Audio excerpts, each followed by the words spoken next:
¿Y si pudiéramos enviar un secreto al otro lado del mundo? Pero con la certeza absoluta de que nadie más, puede leerlo, ni siquiera con la potencia de un futuro ordenador cuántico. Bienvenidos. Hoy vamos a analizar a fondo un documento científico que propone exactamente eso. Y la verdad es que la propuesta es de las que te dejan con la boca abierta.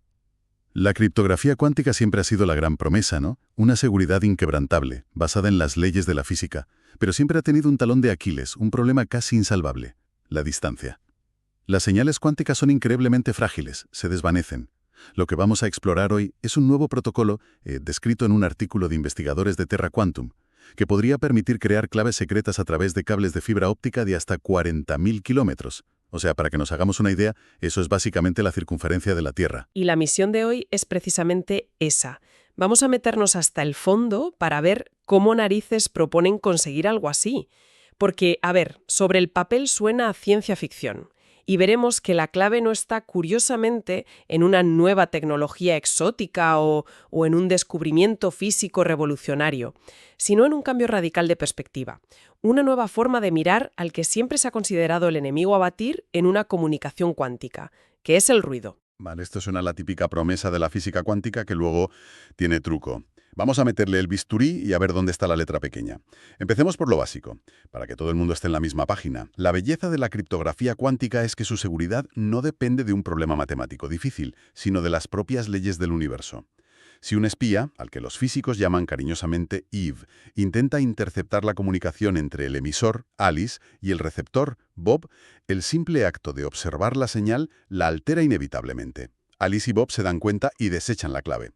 Es como intentar leer una carta escrita con tinta invisible que se borra si le da la luz. Exacto. Pero esa delicadeza es a la vez su bendición y su maldición. El problema es que en un cable de fibra óptica del mundo real, la señal no solo se altera si hay un espía, se degrada de forma natural, pierde fotones por el camino, choca con imperfecciones. El enfoque tradicional hasta ahora ha sido extremadamente pesimista, casi paranoico, diría yo. Asume que cualquier pérdida de señal, cada fotón que no llega a su destino, podría haber sido interceptado y analizado por Eve. O sea que se pone en el peor escenario posible. Siempre. Siempre. Y eso obliga a los sistemas a ser tan cautelosos que, en la práctica, las comunicaciones seguras se limitan a unos pocos cientos de kilómetros.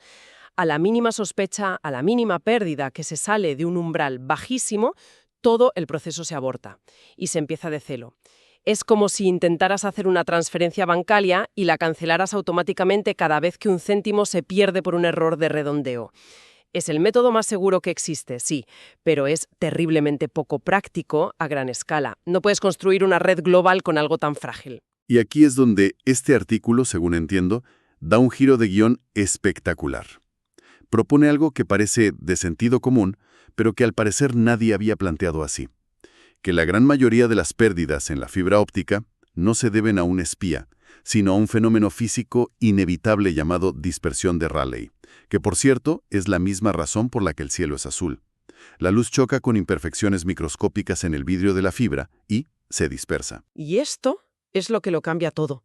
Durante décadas, la criptografía cuántica ha estado atrapada en una jaula de su propia creación: la paranoia. El ruido era el enemigo. Este artículo propone algo radical: hacer las paces con el ruido, usarlo como camuflaje. En lugar de luchar contra el caos de la naturaleza, lo utilizan para ocultar el secreto a plena vista. El argumento central es que esa dispersión es un proceso caótico e irreversible. Para Eve, intentar reconstruir la información a partir de esos fotones dispersados sería como, no sé, como intentar reconstruir a un jarrón a partir del polvo al que ha sido reducido. Es termodinámicamente imposible. O sea, aceptan que la mayoría de la pérdida es ruido de fondo inofensivo y deciden, bueno, no ignorarlo sino gestionarlo. Me parece una idea elegantísima. Es una idea muy potente y elegante, desde luego. Separa conceptualmente las pérdidas naturales de las maliciosas. Sin embargo, aquí es donde debemos ser críticos y empezar a buscar esa letra pequeña que decías. Todo el sistema, toda esta magnífica construcción teórica, depende de poder distinguir perfectamente entre ambas. Porque la amenaza real no es ese ruido de fondo inevitable y homogéneo. La amenaza es que Eve haga algo muy localizado y deliberado. Por ejemplo, que encuentre el cable en el fondo del océano, lo doble ligeramente en un punto concreto y extraiga una pequeña parte de la señal. El protocolo asume que Alice y Bob pueden detectar esta fuga artificial, este pequeño pico de pérdida en un punto, y distinguirla del ruido de fondo a lo largo de miles de kilómetros.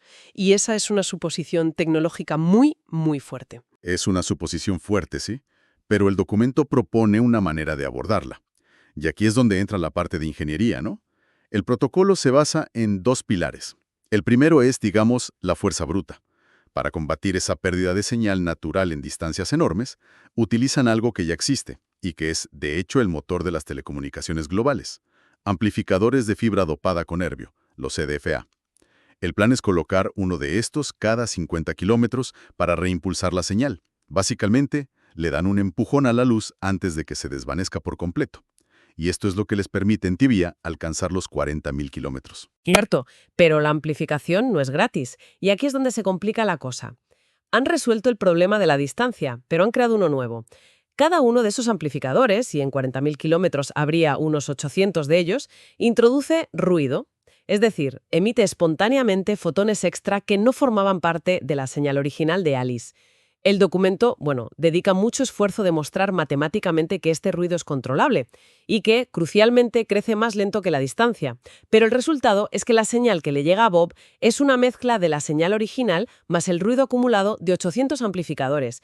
Es como intentar escuchar un susurro en una habitación que se vuelve progresivamente más ruidosa. Un momento. Entonces, esa cifra que dan en el artículo de que pueden detectar una fuga de tan solo un 0,0006%. ¿Cómo es posible con tanto ruido de fondo? Suena increíblemente preciso. ¿Estamos hablando de un laboratorio impoluto o de un cable submarino que está siendo sacudido por corrientes y al que se le enganchan las anclas de los barcos? ¿Es realista pensar que se puede mantener esa línea de base de ruido tan estable en el mundo real? Has dado en el clavo. Esa es la pregunta del millón, y la que definirá si esto pasa del papel a la realidad.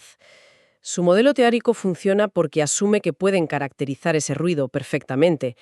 Y aquí entra el segundo pilar del protocolo, que no es fuerza bruta, sino inteligencia, el control físico constante de la línea.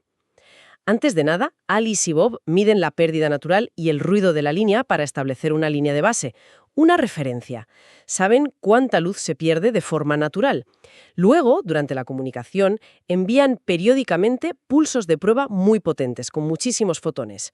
Si en algún momento la pérdida total aumenta en un punto concreto, localizado, por encima de esa línea de base, saben que Eve está ahí. Y aquí viene lo que a mí me parece la genialidad del asunto. No solo detectan su presencia, sino que pueden calcular con precisión qué porcentaje de la señal está robando. Y eso lo cambia todo. Exacto. Conocer ese porcentaje nos aleja del paradigma de todo o nada. No intentan simplemente bloquear a Eve o abortar la misión. Hacen algo mucho más sutil. La vuelven irrelevante. Si saben que Eve está robando, pongamos, un 2% de la señal en un punto, Alice simplemente ajusta la intensidad de los pulsos de luz que envía. Elige una codificación y una intensidad tales que para Bob, que recibe el 98% restante de la señal, sigue siendo perfectamente clara. Puedes distinguir sin problemas un 0 de un 1. Pero para Eve, con su mísero 2%, las fluctuaciones cuánticas inherentes a ese pequeño número de fotones hacen que la señal sea completamente ambigua. No tiene información suficiente para distinguir un 0 de un 1. La seguridad se vuelve dinámica. Se adapta al nivel de la amenaza en tiempo real. En lugar de construir un muro infranqueable, construyen un muro que se hace más alto justo donde el enemigo intenta escalar. Es brillante. Entonces, una vez que Bob ha recibido toda esta secuencia de pulsos, ruidosa y adaptada, el trabajo no ha terminado, ¿verdad? Aquí es donde entra en juego el diagrama que vemos en el artículo, con ese icono de un teléfono conectando a Alice y Bob.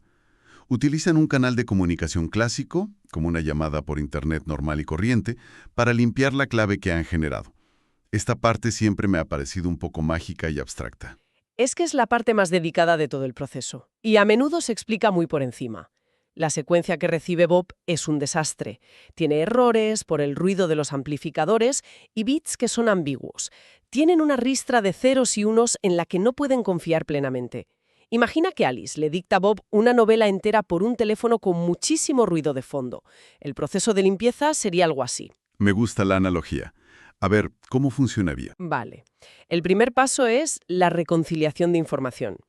Es el más simple. Bob le dice a Alice por el canal público: «Oye, no entendí bien la página 5, la 23 y todo el capítulo 7. Sonaba fatal». Y en lugar de intentar arreglarlo, simplemente arrancan esas páginas, ambos. Descartan los bits en los que no confían. Ya tienen una versión más corta, pero idéntica, de la novela. De acuerdo, tiene sentido. Pero aún puede haber erratas en las páginas que sí han conservado, ¿no? Exacto. Ahí viene el segundo paso, la corrección de errores. Ahora Bob dice: «En la página 10 el personaje llevaba un sombrero o una gorra». Alice no le repite la frase entera porque Eve podría escucharla. En su lugar le da una pista, como la suma de las letras de esa palabra es un número par o la primera letra era una H. Con esas pequeñas pistas públicas que no revelan el contenido secreto, Bob puede corregir los errores. Esto es lo que hacen algoritmos como los códigos LDPC que menciona el artículo. Que, por cierto, para que nos hagamos una idea, son algoritmos de corrección de errores súper potentes, del mismo tipo que garantizan que los datos que descargamos por Wi-Fi o que guardamos en un disco duro lleguen sin fallos. Entendido.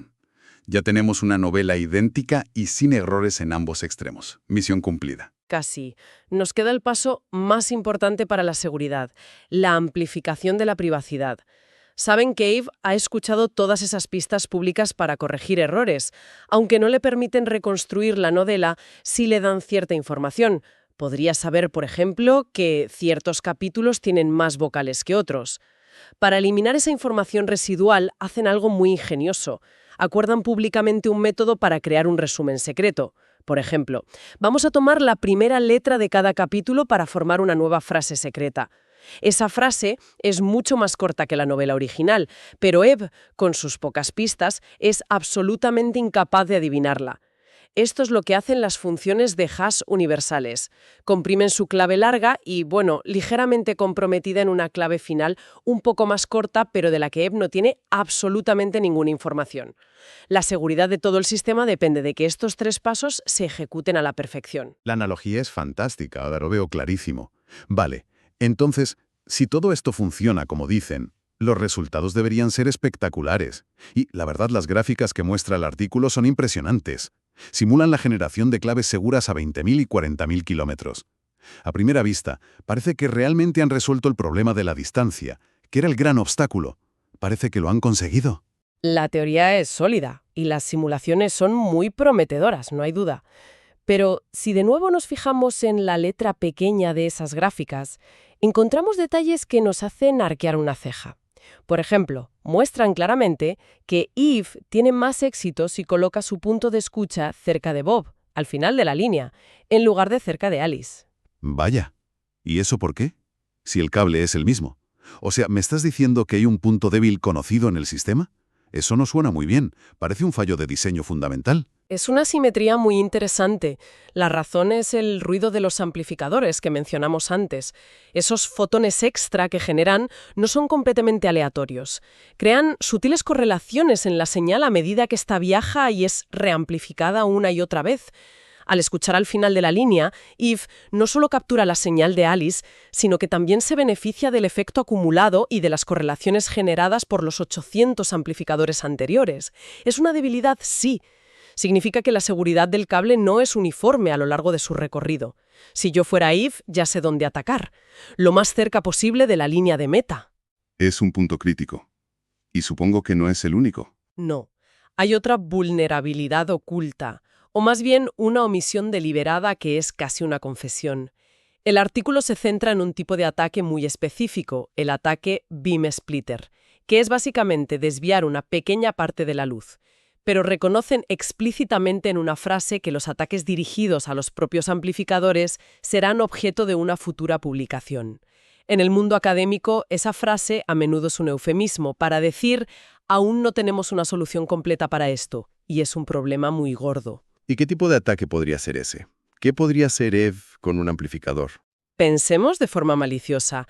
¿Y si Eve no solo roba luz del cable, sino que hackea uno de los amplificadores. Podría manipularlo para que añada un tipo de ruido muy específico que oculte su rastro, o que cancele la señal de alerta que su escucha genera. O podría aprovechar las imperfecciones inevitables de los amplificadores del mundo real, que no se comportan exactamente como en las ecuaciones, para abrir una puerta trasera. Ese es un frente de ataque mucho más sofisticado que este protocolo, tal como está presentado, no aborda en absoluto. Es su verdadero talón de Aquiles. Entonces, después de todo este análisis, ¿qué hemos aprendido? Por un lado, la idea principal es un cambio de mentalidad potentísimo. No temer a toda la pérdida de señal, sino aprender a distinguir la pérdida natural de un ataque deliberado. Y la solución que proponen combina la fuerza bruta de los amplificadores para lograr la distancia con la inteligencia de un protocolo adaptativo que hace inútil la información que el espía pueda robar. Si conectamos esto con el panorama general, es un avance teórico extraordinario, una hoja de ruta muy detallada que podría redefinir las comunicaciones seguras a larga distancia. El concepto de seguridad dinámica es brillante. Pero, y es un pero muy grande, su aplicación práctica depende de dos cosas que aún no están resueltas: una capacidad de monitorización física de la red casi perfecta y en tiempo real, que es un desafío de ingeniería monumental, y protegerse contra esos ataques más sofisticados a la propia infraestructura, que ahora mismo no se contemplan. Es un gran paso en el papel, pero del laboratorio al fondo del océano Atlántico hay un largo y complejo camino por recorrer. Y esto nos deja una pregunta interesante para el futuro, ¿no? Este protocolo obliga a tratar el cable de fibra óptica no como un simple tubo pasivo por el que viaja la luz, sino como un sistema activo, casi como un organismo vivo que debe ser vigilado centímetro a centímetro. Efectivamente, nos lleva a pensar en una nueva capa de seguridad. ¿Y si este modelo se aplicara a toda la infraestructura crítica de Internet? No solo cifrar los datos que viajan por los cables, sino monitorizar el estado físico de los propios cables, como un gigantesco sensor de intrusiones distribuido por todo el planeta. Pasaríamos de un Internet lógicamente seguro a uno que también es físicamente seguro. Un cambio de paradigma total. Gracias por acompañarnos en este análisis a fondo. Hasta la próxima.